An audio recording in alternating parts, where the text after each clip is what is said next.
ಅನ್ನ ಪ್ರಾರಂಭ ಮಾಡಿದ್ದೇವೆ. ಮಾನ್ಯ ಮುಖ್ಯಮಂತ್ರಿಗಳು ನಮಗೆ ಕಾನ್ಸ್ಟೇಬಲರಿನ ರಿಕ್ರೂಟ್ ಮಾಡೋದಕ್ಕೆ, ಸಬ್ ಇನ್ಸ್ಪೆಕ್ಟರ್ಗಳನ್ನ ರಿಕ್ರೂಟ್ ಮಾಡೋದಕ್ಕೆ ಅನುಮತಿಯನ್ನ ಕೊಟ್ಟಿದ್ದಾರೆ. ಈಗಾಗಲೇ 545 ಸಬ್ ಇನ್ಸ್ಪೆಕ್ಟರ್ಗಳು ಟ್ರೈನಿಂಗ್ ಅಲ್ಲಿದ್ದಾರೆ. ಅವರ ಜೊತೆಗೆ ಇನ್ನೊಂದು ಬ್ಯಾಚ್ 402 ಸಬ್ ಇನ್ಸ್ಪೆಕ್ಟರ್ಗಳು ಕೂಡ ಇವತ್ತು ರಿಕ್ರೂಟ್ಮೆಂಟಿಗೆ ಅವರು ಅರ್ಹರಿದ್ದಾರೆ. ಅವರಿಗೆ ಆದೇಶಗಳು ಕೂಡ ಕೊಟ್ಟಿದ್ದಾಗಿದೆ. ಮತ್ತು ಕಾನ್ಸ್ಟೇಬಲರಿ ನಮ್ಮಲ್ಲಿ ಸುಮಾರು 16,000 KSRP, CAR ಎಲ್ಲವನ್ನು ಸೇರಿ, ಸಿವಿಲ್ ಎಲ್ಲ ಸೇರಿ ಸುಮಾರು 16,000 ಹುದ್ದೆಗಳು ಖಾಲಿ ಇದೆ.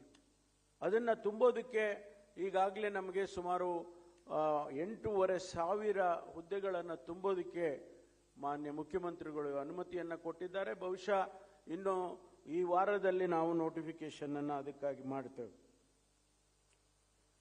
ಕಳೆದ ಬಾರಿ ನಾವು ಮುಖಸನ್ನ ಪ್ರಾರಂಭ ಮಾಡಿದ್ದೇವೆ. ಮಾನ್ಯ ಮುಖ್ಯಮಂತ್ರಿಗಳು